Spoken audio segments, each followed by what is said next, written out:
The night my wife asked if her ex could spend Christmas with us, I felt something inside me crack. Not loud enough to notice, but deep enough that I would remember it when everything finally broke. We were sitting at the small kitchen table, the one with the loose leg I kept meaning to fix. Outside, December rain tapped softly against the window, turning the streetlights into blurred halos. She said it casually, as if she were asking whether we needed milk. "Evan's in town," she said, eyes on her phone. "He doesn't really have anyone here. I was thinking maybe he could stay with us for a few days, just through Christmas." I laughed because it sounded like a joke. Evan was a name from another life, one she rarely mentioned, one I thought had been buried under years of marriage, shared bills, and quiet routines. My laugh hung in the air too long, unanswered. "I'm serious," she added, finally looking up at me. I remembered noticing how tired she looked. Not exhausted, exactly, just distant, as if she'd been slowly walking away for a long time, and I'd only just turned around. "Why?" I asked. She shrugged. "He helped me through a lot once. I'd feel bad, leaving him alone." That word, once, settled heavily between us that I wanted to say no.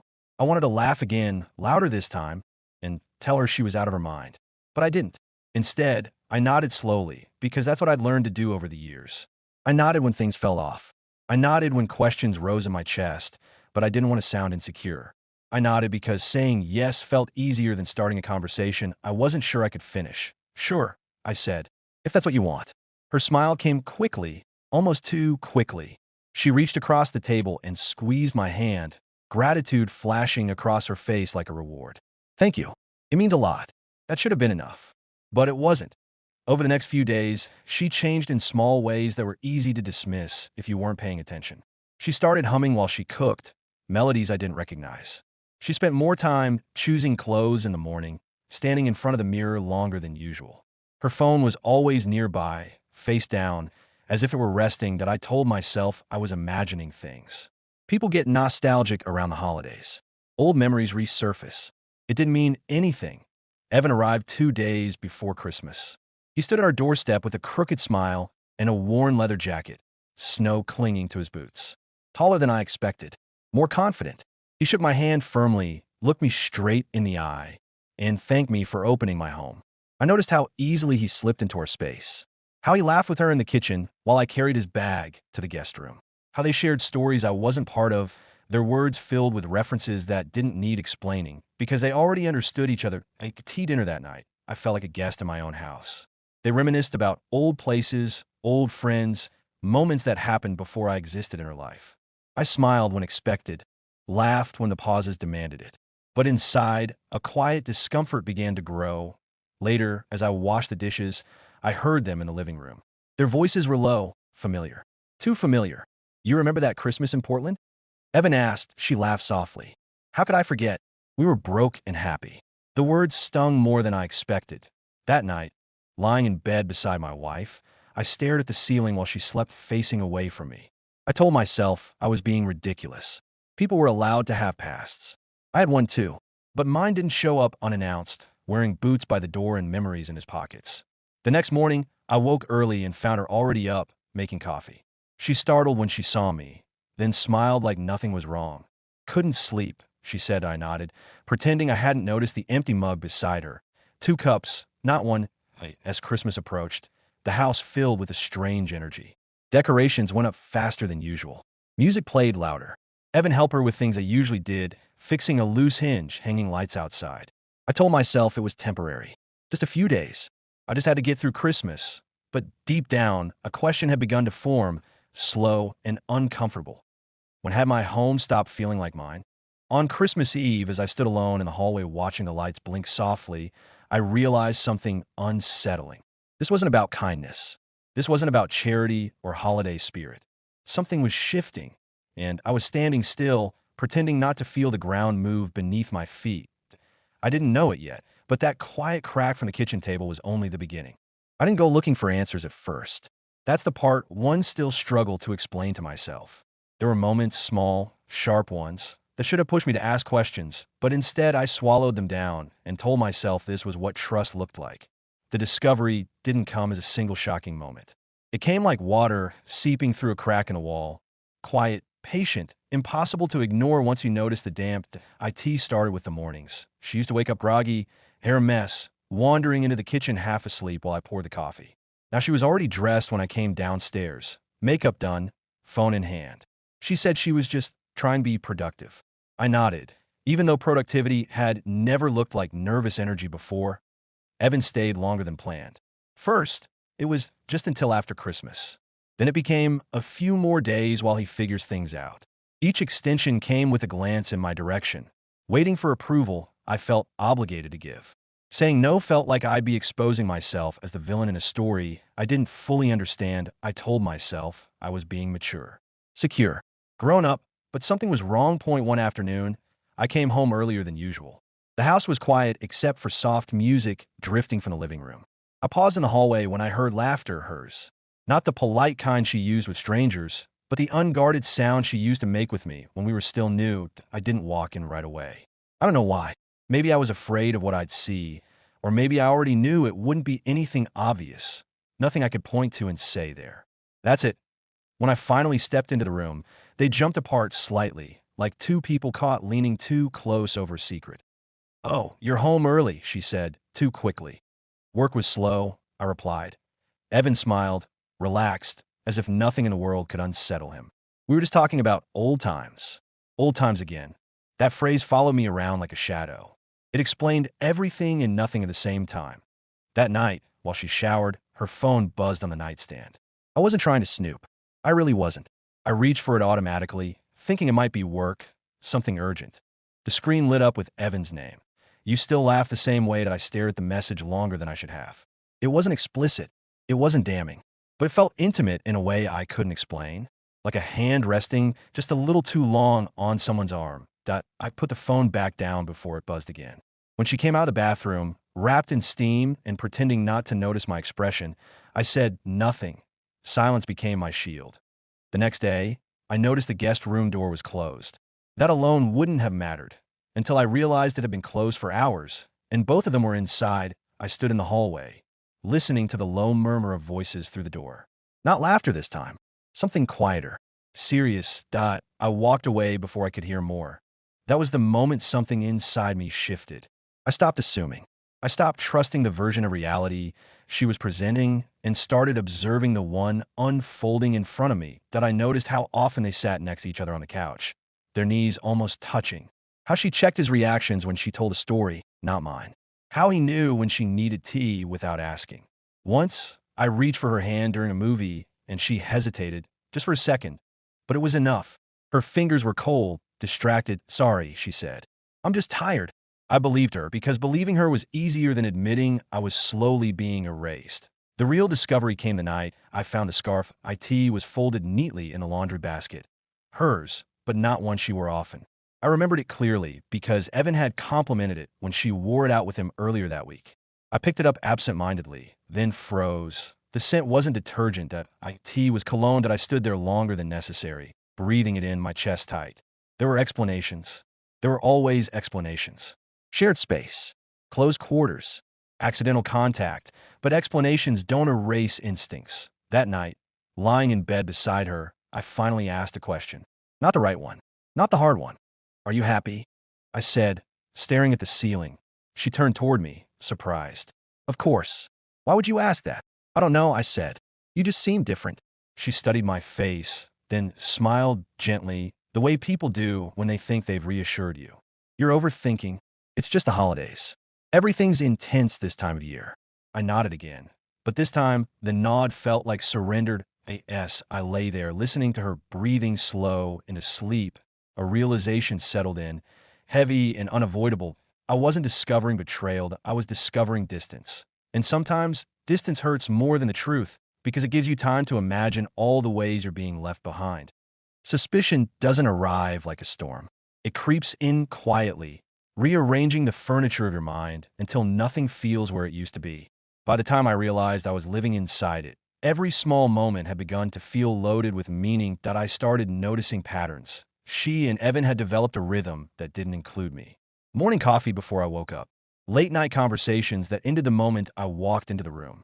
Shared glances that carried entire sentences I wasn't invited to hear. None of it crossed a clear line, and that was the cruel part. There was nothing I could point to without sounding paranoid. So I stayed silent and watched. Christmas passed in a blur of forced smiles and carefully chosen words. We took photos by the tree, me on one side, Evan on the other, her in the middle. When I looked at the picture later, it felt symbolic in a way I didn't want to admit. She looked happy, genuinely happy, and I couldn't remember the last time I'd seen that expression when it was just the two of us. After the holidays, life was supposed to return to normal. I teed in. Evan didn't leave. He said flights were expensive. Then it was the weather. Then it was a job lead that might turn into something. Each excuse landed softly, wrapped in reasonableness, and I kept saying yes because I didn't want to be the one who broke the illusion of generosity we'd built around ourselves. But generosity has limits, and mine were wearing thin. One evening, I came home to find the house unusually quiet. No music, no laughter. I called her name, then Evans. No answer. My stomach tightened as I noticed her coat, missing from the rack, that I checked my phone. No message. No missed calls that I told myself they'd gone out. Errands, maybe dinner. Couples need space. Friends need space. That's what people say when they don't want to confront what they're feeling an hour past. Then, by the time the front door finally opened, it was late. They stepped inside together, laughing softly like they didn't want to wake anyone. They froze when they saw me sitting in the living room. Lights off, phone untouched. "Oh," she said. "You're still up. Where were you?" I asked. "Just out," she replied too quickly. We lost track of time. Evan shifted his weight, suddenly fascinated by his shoes. The silence stretched, uncomfortable and heavy. "You could have texted," I said. She frowned, defensive now. I didn't think I had to check in. We're adults. She was right. And that made it worse. That night, suspicion settled into my bones. Not as anger, but as a constant low-grade ache. I started replaying conversations in my head, looking for meaning between the lines. I questioned my own reactions, wondering if I was becoming someone I didn't recognize, someone jealous, small, afraid. A few days later, I overheard an argument. I was in the kitchen when their voices rose in the guest room, sharp and urgent. I didn't mean to listen, but once I realized what was happening, my feet felt rooted to the floor. "This isn't what we talked about," Evans said. "You said you understood," she replied. "I can't just." Her voice dropped too low to hear the rest. I backed away, heart racing. Whatever they were discussing, it wasn't casual. It wasn't harmless. It was something that required secrecy. That night, she avoided my eyes. Suspicion changed the way I saw everything. Touch became a question. Silence became an answer. Even kindness felt suspect, like an overcorrection. That I started to wonder if I was fighting for something that no longer wanted to be fought for. One afternoon, I found an old photo while cleaning out a drawer. It was from our early days, her head on my shoulder, both of us younger, softer. I stared at it longer than I should have, trying to remember when things had shifted. There was no single moment, no dramatic break, just a slow drift apart, unnoticed until the distance became impossible to cross. That realization hurt more than any imagined betrayal. The final seed of suspicion was planted on a quiet Sunday morning. I woke to find the other side of the bed empty. The house was silent. I followed the sound of voices to the kitchen. They stood close, too close. She was crying softly, and Evan reached out, wiping a tear from her cheek with his thumb. It was an intimate gesture, automatic and familiar. They pulled apart when they noticed me. "I just needed someone to talk to," she said quickly, eyes red that I nodded, because that was still my reflex. But something inside me hardened. That moment replayed in my mind for days. The way he touched her, the way she let him. Suspicion wasn't about proof anymore. The IT was about knowing that whatever was happening, it was happening without me.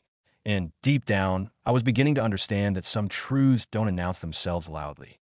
They reveal themselves slowly, through absence, through silence, through the feeling of standing in your own home and realizing you're no longer at the center of the life you helped build. That I didn't confront her.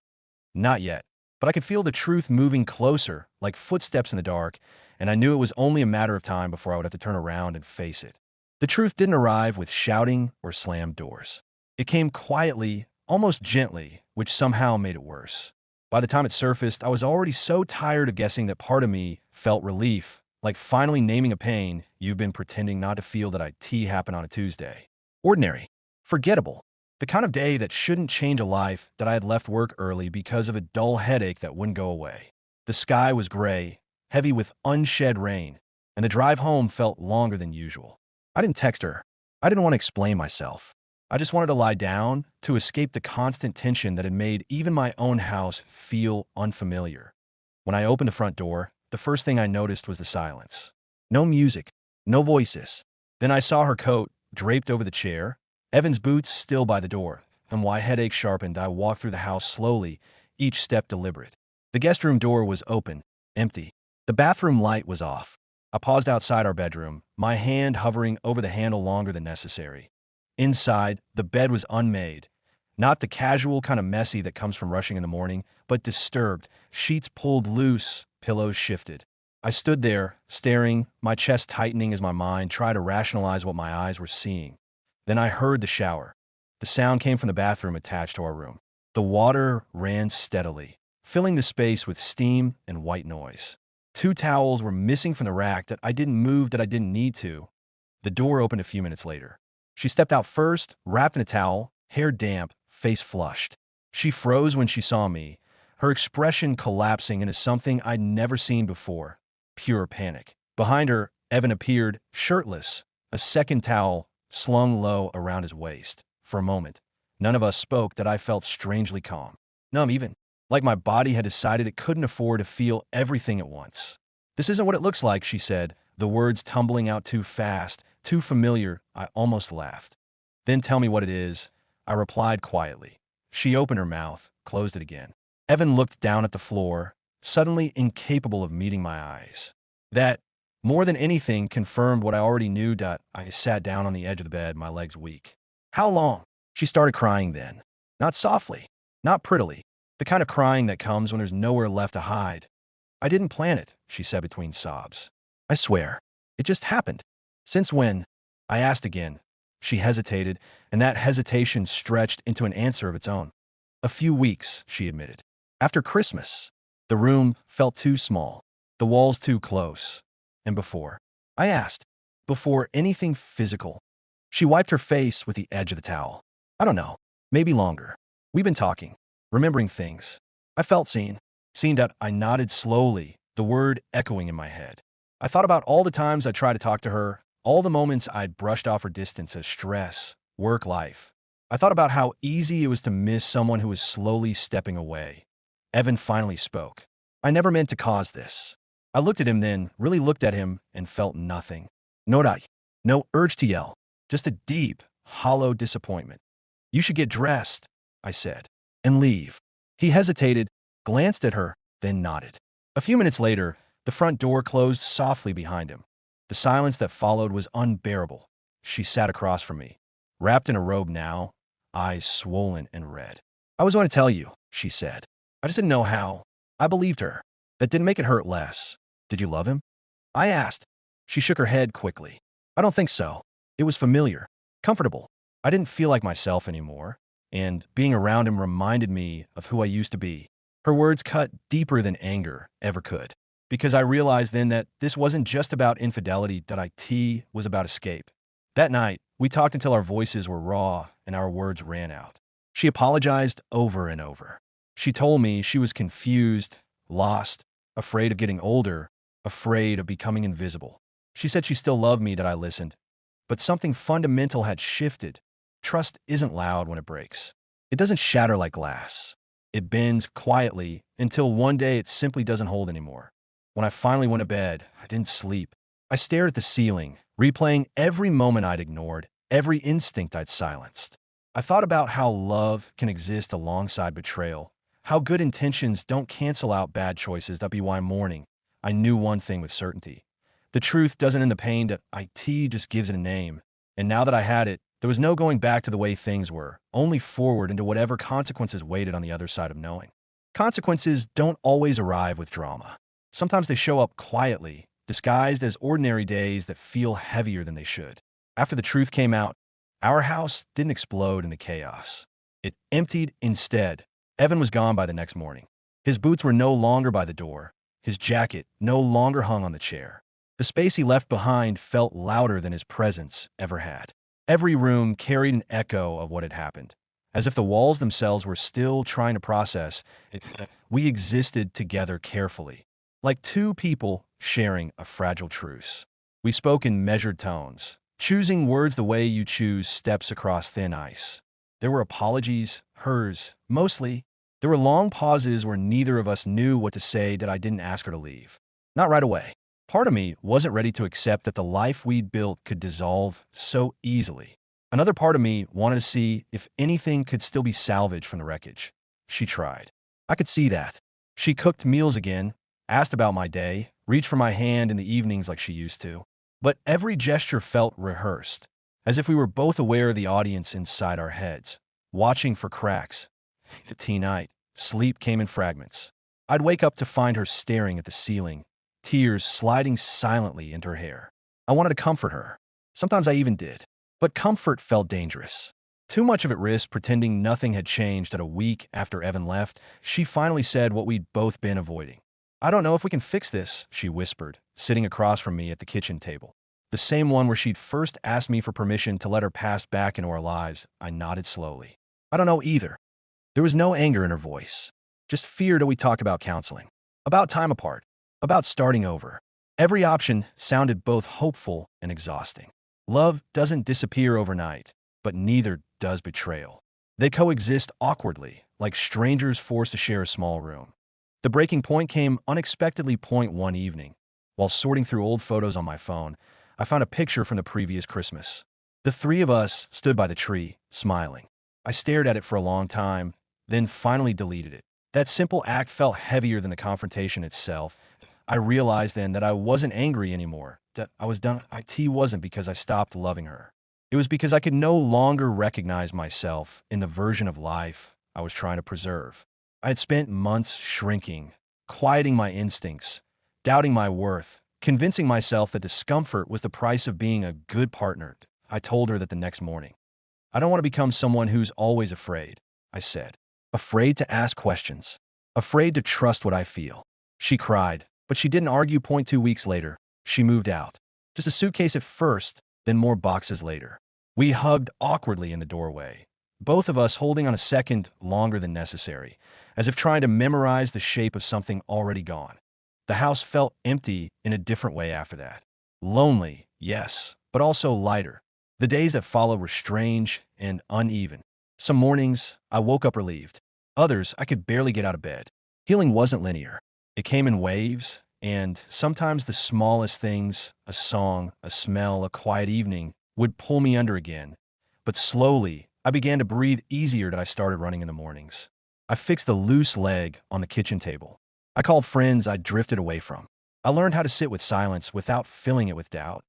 Months later, I heard through a mutual friend that Evan was gone again, back to wherever he'd come from. That chapter, apparently, had closed for her too. But it wasn't my chapter anymore. That we met once more, briefly, to finalize paperwork. She looked different, not worse, just older, in a way that comes from facing consequences instead of avoiding them. "I'm sorry," she said one last time. "I know," I replied. And I meant it. That I don't tell this story because I think I was perfect. I wasn't. I missed signs. I chose comfort over honesty for too long. I allowed myself to believe that love meant enduring confusion and silence. But here's what I learned. Love should not require you to disappear. Trust should not feel like self-betrayal. And kindness to others should never come at the cost of your own peace. Sometimes, the greatest loss isn't the relationship you walk away from. It's the version of yourself you almost lose by staying too long in a place where you're no longer truly seen. Walking away didn't mean I failed. That meant I finally chose myself.